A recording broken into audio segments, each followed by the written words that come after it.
queremos plantear hoy un tema que nos preocupa y es lo referente a la restricción presupuestal y la política de ajuste que se está aplicando a partir del decreto 90 de este año.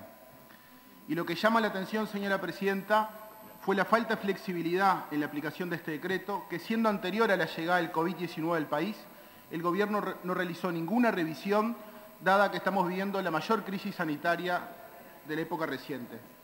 El Poder Ejecutivo plantea un ajuste presupuestal profundo y a rajatabla para toda la Administración Central, desconociendo el impacto en las políticas públicas del país.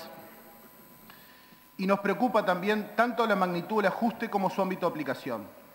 La oportunidad del ajuste es de una magnitud tal que no cabe duda de que se verán afectadas fuertemente las principales políticas públicas desarrolladas en nuestro país. Y si con una inflación cercana al 10%, como la que tiene nuestro país este año, y de la que estamos hablando, una reducción presupuestal del 15% implica que los ministerios contarán en términos reales con un 25% menos recursos en gastos de inversiones. Es imposible pensar, señora Presidenta, que puedan llevarse adelante las mismas políticas con un cuarto menos de recursos. Si consideramos de los incisos 2 al 15, dan cumplimiento al artículo primero del decreto, el ajuste será cercano a los 200 millones, mientras que si el resto de los incisos del 220 se estaría incrementando en 156 millones y si se llega a extender los recortes a subsidios y subvenciones, esto se profundizaría en 48 millones de dólares.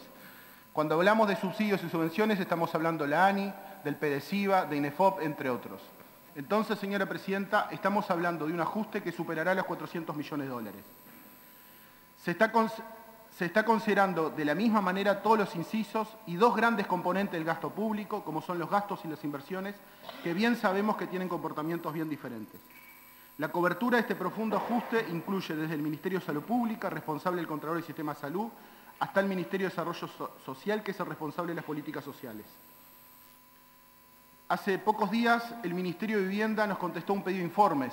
Allí les preguntamos acerca del abatimiento y nos contestó que serán abatidos, además de los gastos de funcionamiento y mejoras edilicias en todas las unidades ejecutoras, se reducirán los programas dirigidos a préstamos para cooperativas de viviendas, se reducirán los fondos destinados a licitaciones para la construcción de viviendas para activos, los préstamos para la autoconstrucción de viviendas, los programas de construcción de viviendas para pasivos y asimismo se reducirán los fondos para el mejoramiento de los barrios, que son una contrapartida de los fondos financiados por el BID, y hasta fondos destinados a MEVIR. Es decir, señora Presidenta, se destinarán mucho menos recursos para soluciones habitacionales de nuestra población. El tercer aspecto que cuestionamos es la oportunidad. ¿Es momento de un ajuste en la coyuntura actual? ¿Es momento de reducir el Estado cuando el mundo entero lo está fortaleciendo? Esas son las interrogantes. Asimismo, un enorme y terrible ajuste se dará de manera casi automática producto de los lineamientos salariales acordados para la mayoría del sector privado y que impactará en el sector público. Los mismos tendrán como contrapartida una consecuencia de la caída del salario real. En un escenario de caída del salario real entre el 3 y el 4%, se verá reducido el gasto público destinado a las pasividades en aproximadamente 200 millones de dólares. Y también este ajuste tendrá impacto en las transferencias que se realizan en los gobiernos departamentales. Lamentablemente, estamos viviendo y estamos viendo a qué costos se está llevando a cabo un ajuste de las cuentas públicas, aumentando los impuestos y las tarifas públicas y recortando los gastos públicos. Señora Presidenta, solicito que mis palabras sean enviadas al Presidencia de la República, a la Oficina de Planeamiento y Presupuesto y al Ministerio de Economía y Finanzas. Muchas gracias. El motivo de mi intervención es compartir en este recinto la situación que se ha instalado recientemente vinculada a la Agencia Nacional de Investigación e Innovación. Asistimos con mucha preocupación a definiciones que han tomado Estado Público referidas a la ANI, se han cerrado programas temporariamente y esta grave decisión involucra a investigadores, becarios, inversores, empresarios, emprendedores. Compartirán con nosotros que esta decisión del Gobierno compromete seriamente una política pública sensible. Esto tendrá consecuencias y afectará a muchísimos uruguayos y uruguayas directa o indirectamente. A nadie escapa la situación de crisis sanitaria que atraviesa el país, pero es precisamente en este escenario que la ANI ha jugado un rol relevante. Habiéndose detectado el primer caso de COVID-19 en Uruguay, la Agencia Nacional de Investigación e Innovación tuvo la capacidad de dar respuestas y reaccionó rápidamente a las necesidades. A 5 días del primer caso de COVID en el país, la ANI lanza públicamente su primer instrumento, un desafío para la realización de 10.000 kits de detección del virus con la finalidad de aumentar así la capacidad de diagnóstico.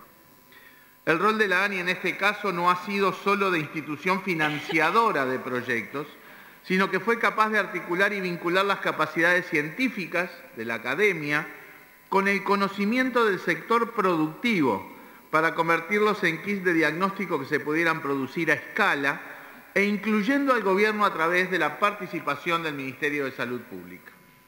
A efectos de poder cuantificar el aporte, cabe consignar que en total son 10.000 kits PCR, 50.000 test serológicos, 50 respiradores, 20 proyectos creativos y 9 aplicaciones. Pero hay otros proyectos de salud menos conocidos, como el sistema de desinfección de mascarillas N95 con la Facultad de Ingeniería, o la plataforma de innovación abierta con la UTEC, la Universidad Tecnológica, donde se nuclean iniciativas colaborativas y se incorporan voluntarios para el diseño y producción de insumos de fabricación digital para los equipos de salud. Esta contribución representa más de 25 millones de pesos, monto que naturalmente no estaba previsto en el presupuesto, no obstante lo cual el Gobierno decidió igualmente mantener el recorte dispuesto en forma genérica en idénticos términos. El Gobierno convocó un grupo de científicos para liderar el asesoramiento durante la pandemia de COVID-19. Los 3 asesores que lo integran son miembros del Sistema Nacional de Investigadores, sistema que promueve, entre otras cosas, la evaluación periódica, la categorización y el incentivo económico a los investigadores y que por ley se determinó que funcionara en la órbita de la ANI. Todos sabemos que es imposible reaccionar a una emergencia como el COVID-19 si no preexisten capacidades de investigación ya instaladas y generaciones de recursos humanos formados en niveles de excelencia. Para ejemplificar esta afirmación debemos recordar que en los equipos de los test PCR y serológicos hay decenas de becarios ANI y miembros del Sistema Nacional de Investigadores. Es inimaginable esta capacidad de reacción sin un Sistema Nacional de Investigadores consolidado, un Sistema Nacional de Becas, un portal Timbó como ventana al conocimiento científico de frontera y sin una agencia con la capacidad de ir a buscarlos de a uno, coordinar y articular las respuestas. La ANI fue creada en 2008 en el marco de un amplísimo consenso político. Se imaginó como una institución articuladora dando cuenta de la acumulación que el país había logrado en los años anteriores. Entendemos que no solo no ha defraudado la confianza depositada por todo el arco político, sino que ha cumplido su rol ampliamente, fortaleciendo las capacidades nacionales en ciencia, tecnología, investigación e innovación. El desvelo de la institución ha sido siempre tender puentes entre el conocimiento y el sector productivo, hacer realidad el consenso teórico del valor agregado del conocimiento en la producción nacional. Semejante objetivo requiere trabajar e invertir en capacidades nacionales, robustecer los recursos humanos por la vía del otorgamiento de becas de posgrado, de finalizar programas de incentivo a la cultura innovadora y del emprendedurismo. Considerando el conjunto de instrumentos, desde su creación a la fecha, la ANI ha apoyado más de 11... Senador, ha terminado su exposición. Por favor, díganos hacia dónde quiere que se envíen sus... Muy bien. Estas son las razones por las cuales la ANI está llamada a jugar un papel clave en los desafíos que nos tocan enfrentar. Le voy a pedir que nos diga... Propongo dónde... que estas palabras vayan a la ANI, al Ministerio de Educación y Cultura, al Ministerio de Economía y Finanzas y a la Oficina de Planeamiento y Presupuesto. En coordinación o en línea con lo planteado sobre el ajuste 2020, yo quiero hacer referencia a la información que acaba de publicar el Ministerio de Economía y Finanzas en su página web sobre el gasto que se originó a partir de la ley que votamos en este Parlamento para el Fondo COVID-19. Y creemos que es una valoración muy importante que debemos hacer. Esa información nos dice que ha sido resultado de, primero, dar una partida a la tarjeta Uruguay y a la asignación familiar, aclarando, quiero aclararlo, esto es muy importante, que quienes tenían las dos prestaciones, que es un número muy importante, solo recibían una partida de 50% incremental, lo que da un promedio de 2.000 pesos por hogar, y quiero agregar además que la partida de agosto, que va a ser la siguiente que van a recibir, ya es un 4% menos que la partida recibida el 31 de marzo, porque fue la inflación acaecida entre marzo y agosto y la partida no se ajustó. Segundo, 1.200 pesos de valor de la canasta familiar para los que no tenían TUSI-AFAM, y también el mismo razonamiento. La segunda canasta es 4% más baja, y además el valor, como ustedes verán, es muy poco significativo. Un subsidio de 2 meses de 6.800 pesos a monotributista Mides, algunas exoneraciones parciales a pequeñas empresas, ahora voy a dar el dato, y flexibilización del desempleo, pero sin compensación económica. El seguro de desempleo tiene un mínimo de 5.800 pesos aproximadamente, y por lo tanto muchos recibieron esa partida cuando perdieron el trabajo. En ese contexto, como lo dijo claramente el senador Carrera, mientras sucedían estas partidas muy bajas, la inflación se disparó, especialmente en alimentos, la devaluación se disparó y aumentaron las tarifas públicas, con lo cual el ingreso real de las personas que recibieron estas transferencias no solo fue muy poco significativo, sino además en caída.